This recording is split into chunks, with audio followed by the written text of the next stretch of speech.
నమస్తే ఆయుష్మాన్ భవకు స్వాగతం.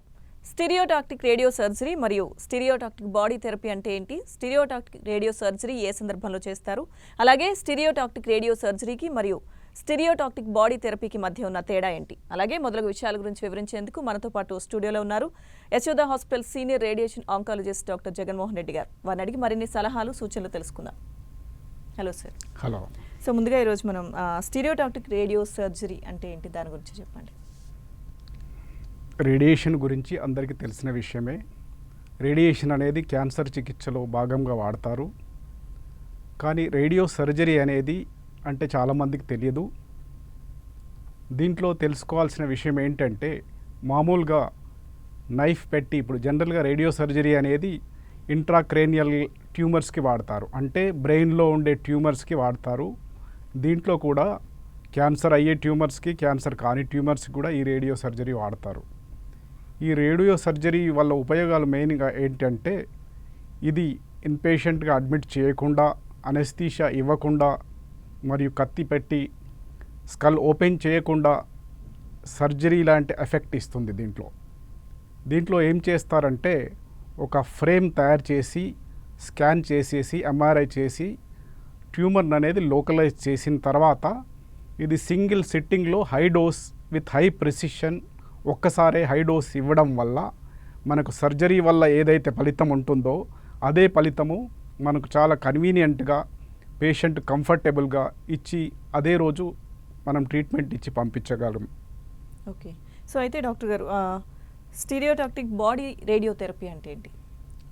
Main difference వచ్చేసరికి, స్టీరియోటాక్టిక్ బాడీ రేడియోథెరపీ అంటే ఇప్పుడు ఇంట్రాక్రేనియల్ ట్యూమర్స్కి ఈ టర్మ్ వాడతాం, స్టీరియోటాక్టిక్ రేడియో సర్జరీ అనేది. అదర్ దెన్ స్కల్ కాకుండా మిగతా శరీర భాగాలు, ఉదాహరణకి ఊపిరితిత్తులలో వచ్చే క్యాన్సర్కి, మరియు లివర్లో వచ్చే క్యాన్సర్కి, మరియు స్పైన్లో వచ్చే సెకండరీస్ అంటే మెటాస్టాటిక్ డిపాజిట్స్, క్యాన్సర్ ఎక్కడైనా మొదలై అక్కడ డిపాజిట్స్ అవ్వచ్చు. ఇంకా వేరే శరీరంలో ఇతర ఏ భాగంలోనైనా యూజ్ చేసే ఇదే టెక్నిక్ని మనము బాడీ రేడియోథెరపీ అనే టర్మ్ యూజ్ చేస్తాం. దీంట్లో ఏంటంటే, సింగిల్ ఫ్రాక్షన్గా ఇవ్వడానికి కుదరనప్పుడు అదే డోస్ను ఒక 2 to 5 ఫ్రాక్షన్స్గా డివైడ్ చేసి ఒక వారంలో ఈ ట్రీట్మెంట్ కంప్లీట్ చేయడం కుదురుతుంది. ఓకే. సో అయితే ఏ వ్యాధులు నయం చేయడానికి రేడియో సర్జరీని వాడతారు డాక్టర్? మనం ముఖ్యంగా చెప్పుకోవాల్సినవి క్యాన్సర్లు మరి క్యాన్సర్ కాని ట్యూమర్స్. అంటే మన సైంటిఫిక్ భాషలో చెప్పాలంటే మ్యాలిగ్నెంట్ ట్యూమర్స్ మరియు బినైన్ ట్యూమర్స్. మ్యాలిగ్నెంట్ ట్యూమర్స్ ఏంటంటే, అవి త్వరగా పెరిగే గుణం ఉంటుంది మరియు అది స్ప్రెడ్ అయ్యే గుణం ఉంటుంది. బినైన్ ట్యూమర్స్కి స్లోగా గ్రోయింగ్ ఉంటుంది, అది స్లోగా over a period of months or years కొద్దిగా పెరుగుతుంటుంది. కానీ మన స్కల్ లోపల ఏ ట్యూమర్ అయినా కూడా అది హార్మ్ఫుల్ ఎఫెక్ట్ ఉంటుంది. ఎందుకంటే స్కల్ అనేది క్లోజ్డ్ కంపార్ట్మెంట్, దాంట్లో స్పేస్ ఉండదు. సో ట్యూమర్ పెరుగుతున్న కొద్దీ దాని ఎఫెక్ట్స్ ఇతర భాగాలపైన పడి దానికి సంబంధించిన దుష్ఫలితాలు ఏర్పడతాయి. కాబట్టి స్కల్లో ఏ ట్యూమర్ అయినా కూడా చాలా కాషియస్గా చూడాల్సిందే, దాని ట్రీట్మెంట్ ఇవ్వాల్సిందే. కన్వెన్షనల్ సర్జరీ పాసిబుల్ కాని సైట్స్లో కొన్ని స్కల్ బేస్లో ఉంటాయి, కొన్ని క్రిటికల్ స్ట్రక్చర్స్కి దగ్గరగా ఉంటాయి. అలాంటి సందర్భాల్లో ఈ రేడియో సర్జరీ చాలా ఉపయోగపడుతుంది. ఇంకా ఏ సందర్భాల్లో అంటే, ఒక పేషెంట్ వయోభారంతో మరియు అతనికి ఇతర ఆరోగ్య సమస్యలు ఉన్నాయనుకోండి, అప్పుడు అతనికి మత్తుమందు ఇవ్వడం అనేది కుదరదు. అలాంటి సందర్భాల్లో కూడా ఈ రేడియో సర్జరీ అనేది చాలా ఉపయోగపడుతుంది. కానీ దీనికి కూడా కొన్ని లిమిటేషన్స్ ఉన్నాయి. రేడియో సర్జరీ చేయాలంటే ట్యూమర్ చిన్నదై ఉండాలి. మల్టిపుల్ అంటే ఒక 2-3 వరకు కూడా ట్రీట్మెంట్ చేయొచ్చు. సైజ్ పెద్దగా అయినప్పుడు ఈ రేడియో సర్జరీ అనేది కుదరదు. ఓకే. సో అయితే డాక్టర్ గారు, జనరల్గా రేడియేషన్ అనగానే మనకి క్యాన్సర్ ట్రీట్మెంట్ ఎక్కువ అందరికీ కూడా గుర్తొచ్చేది, క్యాన్సర్ ట్రీట్మెంట్కి రేడియేషన్ థెరపీ వాడతారని. సో మీరు క్యాన్సర్ కానీ ట్యూమర్స్ కూడా వాడచ్చు అని చెప్పారు. సో ట్రీట్మెంట్ ఎటువంటి డిఫరెన్స్ ఉంటుంది క్యాన్సర్ ఉన్న ట్యూమర్స్కి అలాగే లేని వాటికి? క్యాన్సర్ ట్రీట్మెంట్లో మనము 3 రకాల ట్రీట్మెంట్స్ వాడతాం. ఒక పర్టికులర్ క్యాన్సర్ డయాగ్నోస్ అయిన తర్వాత సర్జరీ ఒకటి, కీమోథెరపీ ఒకటి, రేడియేషన్ ఒకటి. క్యాన్సర్ ట్యూమర్ను బట్టి, టైప్ ఆఫ్ క్యాన్సర్ను బట్టి, అది ఏ భాగంలో వచ్చింది, ఏ స్టేజ్లో ఉన్న దాన్ని బట్టి ఈ 3 థెరపీలలో ఒకటి అవసరం పడవచ్చు, రెండు అవసరం పడవచ్చు, ఈ పై 3 కూడా అవసరం పడవచ్చు. కానీ బినైన్ ట్యూమర్స్కి సర్జరీతో సరిపోతుంది. సర్జరీ ఒకటి సరిపోతుంది, వాటికి కీమోథెరపీ రేడియేషన్ అనేది అవసరం ఉండదు. కానీ ఇంట్రాక్రేనియల్ ట్యూమర్స్ ఉంటాయి, కొన్ని షానోమా అనే బినైన్ ట్యూమర్స్ ఉంటాయి, మెనింజోమా అనేటివి ఉంటాయి. ఇవి క్యాన్సర్ కానివి అయినా కూడా మనము రేడియేషన్ చికిత్స ద్వారా దీన్ని నయం చేయవచ్చు. సర్జరీ వీలు కాని అప్పుడు మరియు సర్జరీ చేయగా మిగిలిపోయిన భాగాన్ని కూడా మనం రేడియో సర్జరీ ద్వారా నయం చేయొచ్చు. క్యాన్సర్లో ఈ 3 థెరపీలు అవసరము. అది స్ప్రెడ్ అయ్యే నేచర్ ఎక్కువ ఉంటుంది. కానీ బినైన్ ట్యూమర్ ఒక దగ్గరే ఉంటుంది, కానీ పెరిగి పెద్దదవుతుంది. పెద్దదై దాని దుష్ఫలితాలు ఉంటాయి. సో దాని గ్రోత్ను అరెస్ట్ చేయడం అనేది రేడియో సర్జరీ యొక్క ముఖ్య ఉద్దేశం. ఓకే. సో అయితే ఏదైతే క్యాన్సర్ ట్యూమర్ ఉంటుందో దాన్ని వన్స్ రేడియేషన్ థెరపీ ద్వారా, రేడియేషన్ సర్జరీ ద్వారా చేసిన తర్వాత అది మళ్ళీ ఫామ్ అయ్యే ఛాన్స్ ఉంటుందంటారా? మంచి ప్రశ్న అడిగారు. బినైన్ ట్యూమర్స్ అయితే అది గ్రోత్ అరెస్ట్ అయ్యి మళ్ళీ ఫర్దర్ గ్రోత్ అవ్వదు. కాకపోతే మ్యాలిగ్నెంట్ ట్యూమర్స్ అనేది, ఇప్పుడు మ్యాలిగ్నెంట్ ట్యూమర్స్ అనేది మెటాస్టాసిస్గా చూస్తాం మనం. శరీరంలో ఎక్కడో ఒక భాగంలో క్యాన్సర్ మొదలై అది బ్లడ్ ద్వారా శరీరంలో ఇతర భాగాలకు స్ప్రెడ్ అవ్వడాన్ని మెటాస్టాసిస్ అంటారు. అది లివర్కు రావచ్చు, బ్రెయిన్కు రావచ్చు, ఇంకెక్కడైనా ఇతర భాగాలకు ఊపిరితిత్తులకు కూడా రావచ్చు. బ్రెయిన్లో వచ్చే మెటాస్టాసిస్ మనం ట్రీట్ చేసామనుకోండి, వేరే ట్రీట్మెంట్ తర్వాత మిగతా అన్ని భాగాల్లో తగ్గిపోయింది, ఒక బ్రెయిన్లో ఒకటి మిగిలిపోయింది అనుకోండి, అప్పుడు దీంతో ఫలితం ఉంటుంది. అలా కాకుండా శరీరంలో ఇంకా ఇతర భాగాలలో వచ్చే అవకాశం కూడా ఉంటుంది. పూర్తిగా తీసివేయలేము. కాకపోతే వేరే ట్రీట్మెంట్స్ పోగా మిగిలి ఉన్న క్యాన్సర్ను ఒకటే భాగంలో ఉందనుకోండి, అప్పుడు లాంగ్ టర్మ్ సర్వైవల్స్ ఉంటుంది. మనం ట్రీట్మెంట్తో నయం చేయడం వల్ల మిగతా శరీర భాగంలో జబ్బు నయమై ఉన్నదనుకోండి, అప్పుడు వాళ్ళ లైఫ్ అనేది పొడిగించబడుతుంది. టోటల్ క్యూర్ అనేది చెప్పడానికి కష్టం, ఎందుకంటే అది స్టేజ్ 4 క్యాన్సర్. ఇంకా ఏ భాగంలో కూడా రావచ్చు, వచ్చే పాసిబిలిటీ ఉంది. ఓకే.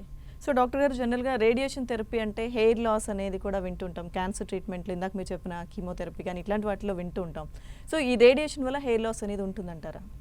రేడియేషన్ అనేది ఇచ్చే భాగంను బట్టి ఉంటుందండి. సపోజ్ ఓల్ బ్రెయిన్ రేడియేషన్ ఇచ్చినాం అనుకోండి, ఇప్పుడు ఈ స్టీరియోటాక్టిక్ రేడియో సర్జరీ కాకుండా బ్రెయిన్ మొత్తానికి మనం రేడియేషన్ ఇస్తాం. కొన్నిసార్లు మల్టిపుల్ మెటాస్టాసిస్ వస్తాయి బ్రెయిన్ అంతటా, వాటికి టోటల్ బ్రెయిన్ ఇవ్వాల్సి వస్తుంది. అట్లాంటప్పుడు హెయిర్ లాస్ ఉంటుంది. కీమోథెరపీతో వచ్చే హెయిర్ లాస్ అనేది టెంపరీ. అది వచ్చి కీమోథెరపీ ఆపేసిన తర్వాత మళ్ళీ నార్మల్ హెయిర్ గ్రో అవుతుంది. కానీ రేడియేషన్తో ఇచ్చే అది పర్మనెంట్ హెయిర్ లాస్. కాకపోతే ఈ స్టీరియోటాక్టిక్ రేడియో సర్జరీ అనేది మనం ఒక్క భాగంలో టోటల్గా హై డోస్ అంతటా ఇవ్వట్లేదు. మనం పిన్ పాయింటెడ్ అన్ని యాంగిల్స్ నుంచి కొద్దిగా డోస్ మొత్తంలో ప్రెసిషన్లో, హై ప్రెసిషన్లో మనం ట్యూమర్ బ్రెయిన్లో ఎక్కడ ఉందనుకోండి, అన్ని యాంగిల్స్ నుంచి మనం ఒక్క దగ్గరికి ఫోకస్ చేస్తాం. సో అందుకని ఒక్కొక్క భాగం స్కల్లో ఒక్కొక్క భాగం తీసుకునే రేడియేషన్ అనేది తక్కువ ఉంటుంది. ఇక్కడ హెయిర్ లాస్ తక్కువ ఉంటుంది మరియు డిస్ట్రిబ్యూట్ అయి ఉంటుంది కాబట్టి, వేరే హెయిర్ కవర్ అయి ఉంటుంది కాబట్టి దీంట్లో అంత హెయిర్ లాస్ ఉండదు రేడియో సర్జరీలో. కాకపోతే ఓల్ బ్రెయిన్కి ఇస్తే డెఫినెట్గా మీరు అన్నట్టు హెయిర్ లాస్ ఉంటుంది. ఓకే. సో అయితే ఈ రేడియో సర్జరీలో అంటే ఎటువంటి పేషెంట్స్కి, ఎటువంటి దీర్ఘకాలిక వ్యాధులు ఉన్న వాళ్ళకి ఎవరికి ఇది రిఫర్ చేస్తారంటారు సర్జరీ అవసరం పడుతుంది? మంచి ప్రశ్న వేశారు. ఇది మెయిన్గా ఎవరికి ఉపయోగపడుతుందంటే, సపోజ్ ఒక పేషెంట్కి బ్రెయిన్ సర్జరీ అవసరం పడింది, కానీ ఆయన శరీర ఇతర అవయవాలు చెప్పాలంటే గుండె, ఊపిరితిత్తులు ఆయన అనస్థీషియాకి ఫిట్ కాడు అనుకోండి. అట్లాంటి ఏజ్డ్ ఉన్న వాళ్ళు కూడా అనస్థీషియా ఫిట్ కారు. అలాంటి వాళ్ళకు కూడా ఎక్కడైతే ఇది సూటబుల్ ఆప్షన్ అనిపిస్తుందో అలాంటి వాళ్ళకి ఇది చాలా అడ్వాంటేజెస్. అనస్థీషియా అక్కర్లేదు దీనికి, కాబట్టి వాళ్ళకు కూడా చేయొచ్చు. ఎవరికైతే మామూలు సర్జరీ వీలు కాదో బ్రెయిన్కి సంబంధించింది, అలాంటి పేషెంట్స్లో కూడా సర్జరీ, ఆ ట్యూమర్ చిన్నదై ఉంటే అది ఫీజిబుల్ అయితే దాన్ని కూడా చేయొచ్చు. ఓకే. సో జనరల్గా రేడియో సర్జరీలో ఎదురయ్యే సైడ్ ఎఫెక్ట్స్ ఏంటి? మీరు పేషెంట్స్ని చూస్తుంటారు, జనరల్గా ఎక్కువగా కనిపించేవి ఏంటంటారు? మంచి ప్రశ్న వేశారు. ఇది చాలామందికి వచ్చే డౌటే. రేడియో సర్జరీ ఆర్ రేడియోథెరపీ వల్ల సైడ్ ఎఫెక్ట్స్ అనేది కొంతవరకు ఉంటాయి, నిజమే. ఇప్పుడు వచ్చిన మోడర్న్ టెక్నాలజీ అడ్వాంటేజెస్ ఏంటంటే, మనము ట్యూమర్కి మాత్రమే హై డోస్ ఇచ్చి మిగతా శరీర భాగాలకి డోస్ను అనేది మినిమైజ్ చేసే టెక్నాలజీ మనకి ఇప్పుడు అవైలబుల్ ఉంది. ఐఎంఆర్టీ కానీ, ర్యాపిడ్ ఆర్క్ కానీ, ఇది వేరే క్యాన్సర్స్కి వాడతారు. మనం ఫోకస్ చేస్తుంది ఎస్ఆర్ఎస్ స్టీరియోటాక్టిక్ రేడియో సర్జరీ కాబట్టి దీంట్లో హై ప్రెసిషన్ రేడియేషన్ అంటారు. అంటే చుట్టుపక్కల ఉన్న సున్నిత భాగాలకి మినిమల్ డోస్తో ఈ ట్రీట్మెంట్ ఇవ్వచ్చు. అందుకనే సైడ్ ఎఫెక్ట్స్ అనేది ఆల్మోస్ట్ నిల్ అన్నట్టు. ఓకే. అంటే పేషెంట్ కొద్దిగా ఎడిమా వల్ల దానికి సంబంధించిన మెడికేషన్ ఇస్తే సరిపోతుంది. కొద్దిగా వాపు వస్తుంది రేడియేషన్ ఇచ్చినప్పుడు, అది పేషెంట్కి ఏం తెలియదు. మేము డిశ్చార్జ్ అయ్యి వెళ్ళేటప్పుడు ఇచ్చే స్టీరాయిడ్స్ ఇస్తాము, దాంతో పెద్దగా సైడ్ ఎఫెక్ట్స్ అంటూ ఏముండవు. అందుకనే పేషెంట్ అడ్మిషన్ కూడా అవసరం లేదు, ట్రీట్మెంట్ అయ్యి పేషెంట్ నడుచుకుంటూ వెళ్ళొచ్చు. ఓకే. సో డాక్టర్ గారు, రేడియేషన్ థెరపీ సర్జరీ చేసినప్పుడు అంటే ఏ ఏజ్ వారికి ఎక్కువగా చేయాల్సి వస్తుంది? ఇది అవసరాన్ని బట్టి అన్ని ఏజ్లకు చేయొచ్చు. దీని అడ్వాంటేజ్ ఏంటంటే ఈ ఏజ్కు చేయొచ్చు, ఈ ఏజ్కు చేయలేము అనేది ఏమీ లేదు. చిన్నపిల్లల్లో మొదలుకొని వయోభారంతో 70s 80s వరకు కూడా చేయొచ్చు. మిగతా సర్జరీస్ ఎక్కడైతే వీలు కాదో అలాంటి పేషెంట్స్ కూడా ఇక్కడ రేడియో సర్జరీ చేయొచ్చు. ఓకే. సో అయితే అంటే కొన్ని సైడ్ ఎఫెక్ట్స్ అయితే ఉంటాయని చెప్పారు మీరు. సో చిన్నపిల్లలకి చేయాల్సి వస్తే వాళ్ళు ఈ రేడియేషన్ సర్జరీ అంటే దీన్ని తట్టుకునే శక్తి వాళ్ళకు ఉంటుందంటారా? వాళ్ళ పట్ల ఎటువంటి కేర్ తీసుకోవాలి? ఎవరికైనా బ్రెయిన్లో కొన్ని పార్ట్స్ ఉంటాయి, అవి ఎంతవరకు తట్టుకుంటాయో అంతవరకు తట్టుకుంటాయి. ఆ లిమిటేషన్స్, ఆ గైడ్ లైన్స్ మాకుంటాయి. ఆ లిమిటేషన్స్ దాటకుండానే మేము రేడియేషన్ ఇస్తాము. ప్రతి భాగానికి కొంచెం టాలరెన్స్ ఉంటుంది. చిన్నపిల్లలు అంటే బిలో 2-3 years అంటే కొద్దిగా డెలికేట్గా ఉంటుంది. బ్రెయిన్ డెవలప్మెంట్ అది కొంచెం ప్రాబ్లం ఉంటుంది. అది ఓల్ బ్రెయిన్ ఇచ్చినప్పుడు అట్లాంటి వాళ్ళకి ప్రాబ్లం ఉంటుంది. కొంచెం కాగ్నిటివ్ కొన్ని ఫంక్షన్స్, బ్రెయిన్కి సంబంధించిన ఫంక్షన్స్ కొద్దిగా ఇంపేర్ అవ్వచ్చు. అంతేగాని చిన్నపిల్లల్లో ఇవ్వలేమనేది ఏం లేదు. ఒక్కొక్క ఆర్గాన్కి ఒక్కొక్క టాలరెన్స్ ఉంటుంది. అబౌవ్ 3 years నుంచి పై ఏజ్ వరకు, ఓల్డ్ ఏజ్ వరకు అందరూ సిమిలరే.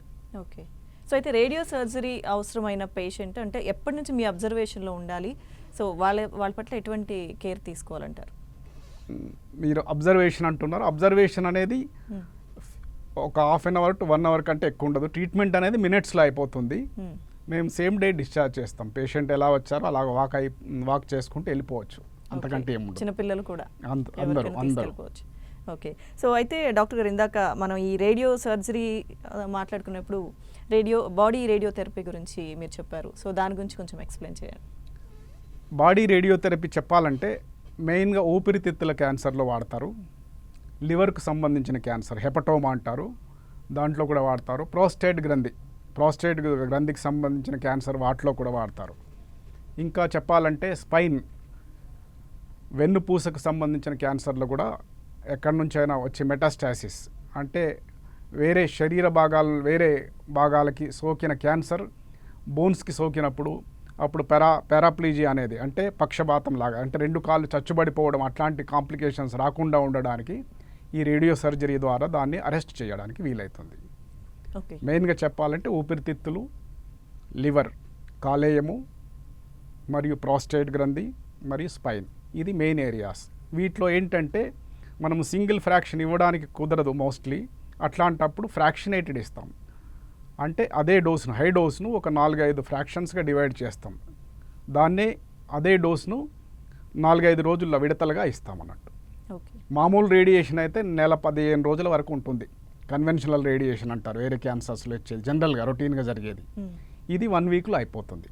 స్టీరియోటాక్టిక్ బాడీ రేడియోథెరపీ 2 కానీ 3 సిట్టింగ్స్లో అయిపోతుంది. ఓకే. సో అయితే జనరల్గా రేడియేషన్ అనేది మంచిది కాదు అని చెప్తుంటారు. అంటే జనరల్గా ఎక్కువసేపు ఉండకూడదు రేడియేషన్ ఉండే దగ్గర అని చెప్తుంటారు. సో ఎవరైతే కన్సీవ్ అయిన వాళ్ళు ఉంటారో వాళ్ళ విషయంలో అంటే ఈ బాడీ రేడియోథెరపీ చేయాల్సిన అవసరం వస్తే ఎలాంటి కేర్ తీసుకోవాలంటారు వాళ్ళకి? బాడీ రేడియోథెరపీ అంటే మేము రిస్క్ చూస్తాము. ఆ ప్రెగ్నెన్సీ ఏ ట్రైమిస్టర్లో ఉన్నారు, దానికి సంబంధించిన కాంప్లికేషన్ ఎంతవరకు ఉంటాయి, మనం ఏ భాగంలో రేడియేషన్ ఇస్తున్నాం అనే దాన్ని బట్టి ఉంటుంది. మనము బాడీ రేడియోథెరపీ కానీ స్టీరియోటాక్టిక్ రేడియో సర్జరీ కానీ మనం ఇచ్చే భాగంలోనే సున్నిత భాగాల్ని మనం అవాయిడ్ చేయగలుగుతున్నాం. సో ప్రెగ్నెన్సీ అనేది totally away from the cranium. So మనం టోటల్గా ప్రొటెక్ట్ చేసుకోవచ్చు, షీల్డ్ చేసి చేయగలుగుతాం. దాంతో పెద్దగా భయపడాల్సిన అవసరం లేదు. ఓకే. జనరల్గా ఇవన్నీ ఉండే చాలా పేషెంట్స్కి ఉండే డౌట్స్ అంటే ఆమె లైఫ్ రిస్క్లో ఉన్నప్పుడు అప్పుడు ప్రెగ్నెన్సీ కూడా అంటే మామూలుగా అయితే ఆ భాగంలో లేదు, ఆ భాగంలో ఇవ్వాల్సి వచ్చినప్పుడు అప్పుడు లైఫ్ చూస్తాం. ఆమెకు క్వాలిటీ ఆఫ్ లైఫ్ ఎలా ఉంటుంది, ప్రెగ్నెన్సీ కంటే ముందు ఏది ఇంపార్టెంట్ అనేది చూస్తాం. We have to weigh risk against benefit, ఏది బెనిఫిషియల్ రిస్క్ అయినా కూడా కొన్నిసార్లు రిస్క్ తీసుకోవాల్సి వస్తుంది. కాకపోతే రేడియో సర్జరీ అనేది బ్రెయిన్లో ఇస్తాం కాబట్టి ఇక్కడ పొట్ట భాగంలో అనేది రేడియేషన్ అనేది చాలా నెగ్లిజిబుల్, ఏం ప్రాబ్లం ఉండవు. ఓకే. సో అయితే డాక్టర్ గారు ఈ రేడియో సర్జరీకి సంబంధించి అంటే ఇప్పటివరకు మీరు చూసిన కేసెస్లో అంటే ఏది ఎక్కువ టఫ్ అనిపించిన సిచ్యువేషన్ అంటే పేషెంట్ కండిషన్ బట్టి ఏం చెప్తారు? అటువంటి కేసెస్ మీరు డీల్ చేసినవి ఏమన్నా? టఫ్ అనేది ఏమి లేదు. పేషెంట్ కోఆపరేటివ్గా ఉంటే ఒక ఫ్రేమ్ ఉంటుంది, అది మనం చెప్పినట్టు ఇన్స్ట్రక్షన్స్ ఫాలో అయితే సరిపోతుంది. అది కూడా లేనప్పుడు కొన్ని సైబర్ నైఫ్ అలాంటి ఎక్విప్మెంట్స్ కూడా వచ్చినాయి. పేషెంట్ మూమెంట్తో పాటు అది ట్రాక్ చేస్తూ ట్రీట్మెంట్ ఇస్తుంది. ఇది అంత ఇబ్బంది పడే విషయం ఏం లేదు. పేషెంట్ కదలకుండా ఫిక్స్ చేస్తాం ఒక ఫ్రేమ్లో. ట్రీట్మెంట్ అనేది మినిట్స్లో అయిపోతుంది కాబట్టి ఏం పెద్ద ఇబ్బంది ఉండదు. వాళ్ళకు మేము ఇన్స్ట్రక్షన్స్ అంత భయపడకుండా ఉంటే చాలు, వాళ్ళు కంఫర్టబుల్గా ఉంటారు, కంఫర్టబుల్గా ట్రీట్మెంట్ తీసుకుంటారు, అదే రోజు వెళ్ళిపోతారు. ఓకే. సో అంటే మీరు ఏమన్నా అంటే ఆ కొన్ని మినిట్సే ఉంటుంది ట్రీట్మెంట్ అని చెప్పారు. సో ఏమైనా మోటివేట్ చేస్తారా అంటే మీరు చెప్పినట్టు విని ధైర్యంగా ఉండడానికి? వేరే పేషెంట్ల గురించి వాళ్ళతో మాట్లాడిస్తాం. అక్కడ ఉన్న పేషెంట్లతో మాట్లాడిస్తే వాళ్ళ కాన్ఫిడెన్స్ ఇంకా బిల్డప్ అవుతుంది. రేడియేషన్ అంటే ఇంతేనా అనేది వాళ్ళకి అర్థమైపోతుంది. మేము చెప్పే కంటే ఇంకో పేషెంట్ చెప్పినప్పుడు వాళ్ళకి కన్విన్సింగ్గా ఉంటుంది. ఓకే. సో అయితే పిల్లల విషయంలో కనుక చేయాల్సి వస్తే వాళ్ళు ఎలా వింటారంటారు మాట? సార్ పిల్లలు వాళ్ళు వింటారు, లేకుంటే షార్ట్ అనెస్థీషియాలో చేసేస్తాం. ఓకే. సో అయితే కోఆపరేటివ్ ఉన్న చైల్డ్ అయితే వింటారు, లేదంటే వాళ్ళకి షార్ట్ అనెస్థెటిస్ట్ హెల్ప్ తీసుకొని చేసేస్తాం ఆ ట్రీట్మెంట్. ఓకే. సో డాక్టర్ గారు అంటే ఈ రేడియో సర్జరీలు అంటే ఇప్పుడు వచ్చిన అడ్వాన్స్ టెక్నాలజీ ఏంటి, అంతకుముందు ఎలా ఉండేది, ఇప్పుడు వచ్చిన అడ్వాన్స్డ్ ట్రీట్మెంట్స్ కానీ ఈ టెక్నాలజీ ఏ విధంగా డెవలప్ అయిందండి? మామూలుగా ఈ రేడియో సర్జరీకి ముందు రోజుల్లో గామా రేడియేషన్ అనే ఉంటుంది, గామా నైఫ్ అనేది. దాంట్లో ఏంటంటే అది కూడా రేడియేషన్ సోర్సే. దాంట్లో యూజ్ చేసేది టెలికోబాల్ట్, ఒక రేడియో ఐసోటోప్ యూజ్ చేస్తారు, దాని నుంచి గామా రేస్ వస్తాయి. మనం మోడర్న్ డేస్లో యూజ్ చేసేది high energy X rays, linear accelerator మన దగ్గర ఉంది, ఇప్పుడు యశోద హాస్పిటల్లో ఉంది లీనియర్ యాక్సిలేటర్. వాళ్ళు అవి ప్రొడ్యూస్ చేసే రేస్ ఏంటంటే ఎక్స్రేసే, కాకపోతే అవి మెగా వోల్టేజ్లో ఉంటాయి. మామూలుగా మనం డయాగ్నోస్టిక్ ఎక్స్రేస్, సిటీ స్కాన్లో కూడా ఎక్స్రేసే, వాటి ఎనర్జీ అనేది తక్కువగా ఉంటుంది. మనం రేడియోథెరపీకి యూజ్ చేసే ఎనర్జీ అనేది high penetrating power, high effectiveness ఎక్కువగా ఉంటుంది. సో అవి సెల్ను డ్యామేజ్ చేస్తాయి. మెయిన్గా ఇది ఎలా పనిచేస్తుందంటే సెల్ యొక్క డిఎన్ఏను డిస్రప్ట్ చేస్తుంది. అది సెల్ చనిపోయేటట్టు, క్యాన్సర్కి సంబంధించిన కణం చనిపోయేటట్టు చేస్తుంది. ఇంకో రకమైన మెకానిజం ఏంటంటే ఇది ఆ ట్యూమర్కు సంబంధించిన సర్క్యులేషన్, ఏదైతే ఫీడింగ్ వెజల్స్ ఉంటాయో వెజల్స్ ఫామ్ అవుతాయి, వాటి ద్వారానే అది దానికి పోషణ అందుతుంది. ఈ రేడియో సర్జరీ ద్వారా ఏంటంటే హై డోస్ ఒక చోట ఇవ్వడం వల్ల దానికి సంబంధించిన బ్లడ్ సప్లైను కూడా ఇది ఇంటరప్ట్ చేస్తుంది. సో అలాగా ట్యూమర్ చనిపోయేటట్టు చేస్తుంది. అలాగే దాని నుంచి వచ్చే యాంటీజెన్స్, మన బాడీలో డిఫెన్స్ మెకానిజం ప్రతి దానికి ఉంటుంది. ఇన్ఫెక్షన్స్కి ఫైట్ చేసే మెకానిజం ఉంటుంది, అలాగే ట్యూమర్ సెల్స్తో ఫైట్ చేసే మెకానిజం న్యాచురల్గా ఉంటుంది. అవి యాంటీజెన్స్ మన బ్లడ్కి ఎక్స్పోజ్ అయినప్పుడు అవి యాంటీబాడీస్, దానికి సంబంధించిన డిఫెన్స్ మెకానిజం ప్రిపరేషన్ అయ్యి దీన్ని నయం చేసే ఈ మూడవది యాడ్ అవుతుంది. ఒకటి మామూలు రేడియేషన్ కంటే అడ్వాంటేజ్ ఏంటంటే ఇది బ్లడ్ వెజల్స్ని ఇంటరప్ట్ చేస్తుంది. మామూలు రేడియేషన్ సెల్ డిఎన్ఏ చచ్చిపోతుంది, దీంట్లో బ్లడ్ కూడా సర్క్యులేషన్ కూడా ఇంపేర్ చేస్తుంది. దానివల్ల కూడా ట్యూమర్ ష్రింకేజ్ అయిపోతుంది, మనం నయమయ్యే అవకాశాలు ఎక్కువగా ఉంటాయి. సో ఇంకోటి ట్యూమర్ యాంటీజెన్స్ రిలీజ్ అయ్యి అది మన ఇమ్యూన్ డిఫెన్స్ మెకానిజం యాక్టివేట్ చేస్తుంది. ఈ 3 మెకానిజమ్స్ వల్ల మనకు నయమయ్యే అవకాశాలు ఎక్కువగా ఉంటాయి. ఓకే. సో అయితే ఇప్పుడున్న అడ్వాన్స్డ్ టెక్నాలజీ వల్ల ఇప్పుడు మీరు చెప్పిన అడ్వాంటేజెస్తో పాటు అంటే ట్రీట్మెంట్ పీరియడ్ కూడా తగ్గుతుందంటారు. మీరు చెప్పినట్టు 1 డేలో వెళ్ళిపోవచ్చు. అలా మీరు 1 డేలో వెళ్ళిపోయారని ఇది అన్నిటికీ వర్తించదు. ప్రతి పేషెంట్ అనుకుంటారు రేడియో సర్జరీ తోటి ప్రతి క్యాన్సర్ నయమవుతుందనే ఒపీనియన్లో ఉంటారు. అది మాత్రం నిజం కాదు. దానికి కొన్ని లిమిటేషన్స్ ఉంటాయి. అన్ని క్యాన్సర్స్కి ఇది పనిచేయదు. కన్వెన్షనల్గా మామూలుగా ఇచ్చే రేడియేషన్ అది రొటీన్గా ఇవ్వాల్సిందే. వీటికి ఏంటంటే బ్రెయిన్లో వచ్చే చిన్న ట్యూమర్స్కి, బినైన్ ట్యూమర్స్ లైక్ షానోమా, మెనింజియోమా, ఇంకోటి ట్రైజెమినల్ న్యూరాలజియా, సివియర్ పెయిన్ ఉంటుంది, ఇలాంటి వాటిలో కూడా ఈ రేడియో సర్జరీ యూజ్ చేస్తారు. ఇంకోటి మెనింజియోమా అన్నాను. అలాగే అకాస్టిక్ షానోమా అంటే చెవికి సంబంధించిన వినికిడి నర్వ్ మీద వచ్చే ట్యూమర్, ఇంకోటి చెప్పాలంటే ఆప్టిక్ నర్వ్ మీద కూడా మెనింజియోమాస్ వస్తాయి. అంటే కంటి చూపుకు సంబంధించిన నర్వ్ మీద, ఆ నర్వ్ షీత్ మీద కూడా ఈ ట్యూమర్స్ వస్తాయి. వాటిని కూడా నయం చేయొచ్చు. ఎక్కడైతే మామూలు సర్జరీ తోటి టోటల్గా చూపు దెబ్బతినే రిస్క్ ఉంటుంది. దీనివల్ల ఆ చూపు మనకు ఏమీ దెబ్బతినకుండా మనం సేఫ్గా ఈ సర్జరీని చేయొచ్చు, రేడియో సర్జరీని చేయొచ్చు. ఓకే.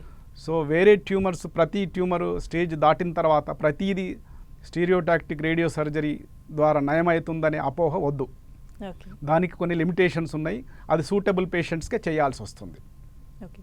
ఓకే డాక్టర్, అయితే ఈ రేడియో సర్జరీ వన్స్ చేయించుకొని వెళ్ళిన తర్వాత ఎటువంటి కేర్ తీసుకోవాలి, వాళ్ళ లైఫ్ స్టైల్ ఏ విధంగా ఉండాలి, డాక్టర్స్ ఏం చెప్తారు, ఏం చెప్పి పంపిస్తారు? మంచి ప్రశ్న వేశారు. దీనికి సంబంధించిన ప్రత్యేకమైన శ్రద్ధ, కేర్ అనేది ఏం అవసరం లేదు. మామూలుగా హెల్తీ హ్యాబిట్స్ ఫాలో అయితే సరిపోతుంది. దీనికంటూ వేరే ప్రత్యేకమైన ఇన్స్ట్రక్షన్స్ ఏమి ఉండవు. రేడియేషన్ తర్వాత సోప్ యూజ్ చేయొద్దంటాం మేము. హెయిర్కి కానీ స్కిన్కి కానీ సోప్ యూజ్ చేయదు, ఇరిటేషన్ ఉంటుంది. అది ఒక 4 వీక్స్ తర్వాత మామూలుగానే వాడవచ్చు. ప్లెయిన్ వాటర్తో స్నానం కూడా చేయొచ్చు.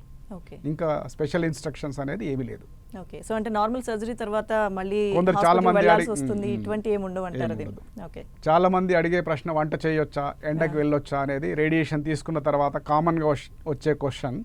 దీనికి ఎలాంటి అభ్యంతరం లేదు. జనరల్గా రేడియేషన్ అయిన తర్వాత ఒక 4 వీక్స్ తర్వాత వాళ్ళు నార్మల్గా రొటీన్ లైఫ్ లీడ్ చేయొచ్చు. ఓకే. సో అయితే రేడియేషన్ అంటే రేడియో సర్జరీ, రేడియేషన్ అనగానే చాలా మందికి ఇప్పటివరకు మనం చాలా సందేహాలు ఎటువంటివి ఉంటాయో మాట్లాడుకున్నాం. చాలా మందికి ఇంకా చాలా డౌట్స్ కూడా ఉంటాయి, భయం ఉంటుంది. First of all radiation therapy అనగానే ముందు ఎక్కువ మంది భయపడతారు, ఎటువంటి సైడ్ ఎఫెక్ట్స్ వస్తాయి, స్కిన్ కానీ హెయిర్ కానీ మనం చెప్పుకున్నాడు. సో అలా అపోహలు ఉన్న వాళ్ళందరికీ ఏం చెప్పదలుచుకున్నారు? మీరు అడిగే క్వశ్చన్ చాలామంది అడుగుతారు. రేడియేషన్ అనేది చాలా భయపడుతూ వస్తారు వచ్చే పేషెంట్స్. సైడ్ ఎఫెక్ట్స్ అనేది లేకుండా ఉండవు. ఇప్పుడు నేను చెప్పినట్టు రొటీన్గా ఇచ్చే రేడియేషన్స్ 5 వారాలు కానీ 6 నుంచి 7 వారాల వరకు కూడా ఇస్తాం కొన్ని హెడ్ అండ్ నెక్ క్యాన్సర్స్కి. వాటిలో కొత్త స్కిన్ కలర్ చేంజెస్ వస్తాయి, స్కిన్కు కొంచెం డ్యామేజ్ జరుగుతుంది, కానీ అది రిపేరబుల్ డ్యామేజ్, అంత భయపడాల్సిన డ్యామేజ్ కాదు. ఇప్పుడు చెప్పినట్టు టోటల్ బ్రెయిన్కి మొత్తం ఇవ్వాల్సి వచ్చినప్పుడు హెయిర్ లాస్ ఉంటుంది. అదొకటి. లైఫ్ కంటే హెయిర్ లాస్ అనేది పెద్ద విషయం కాదనుకుంటా నేను. సో అది పక్కన పెట్టొచ్చు. ఇంకా టెంపరీ సైడ్ ఎఫెక్ట్స్ కొన్ని ఉంటాయి ఇచ్చే భాగాన్ని బట్టి. గొంతుకి ఇచ్చినప్పుడు కొద్దిగా మింగలంలో ఇబ్బంది రావచ్చు. తర్వాత ఇంకా ఏ ఇతర భాగాలైన పెల్విస్లో ఇచ్చినప్పుడు మోషన్ పోయేటప్పుడు ఇబ్బంది రావచ్చు, ఎక్కువసార్లు మోషన్ పోవచ్చు. ఇవన్నీ టెంపరీ మ్యూకోజల్ రియాక్షన్స్ అంటారు. ఇవన్నీ డ్యూరింగ్ రేడియేషన్ ఉంటుంది, రెస్ట్ పీరియడ్లో అవన్నీ తగ్గిపోతాయి. అవి మేజర్ సైడ్ ఎఫెక్ట్స్ కాదు. కొన్ని క్రానిక్ సైడ్ ఎఫెక్ట్స్ ఉంటాయి, ఫైబ్రోసిస్ అట్లాంటివి కూడా ఇప్పుడు వచ్చిన మోడర్న్ టెక్నాలజీ తోటి, లినాక్స్ తోటి అది కూడా స్కిన్కు సంబంధించిన ఫైబ్రోసిస్ అనేది కూడా చాలా తగ్గిపోయింది. Okay. So thank you so much doctor గారు, జగన్మోహన్ రెడ్డి గారు. సో ఈ బాడీ రేడియో థెరపీ అలాగే రేడియో సర్జరీ గురించి చాలా మందికి ఎన్నో అపోహలు ఉంటే చాలా చక్కగా ఎక్స్ప్లెయిన్ చేశారు. Thank you so much. Thank you. ఇది ఇవాల్టి ఆయుష్మాన్ భవ. Keep watching 10 TV.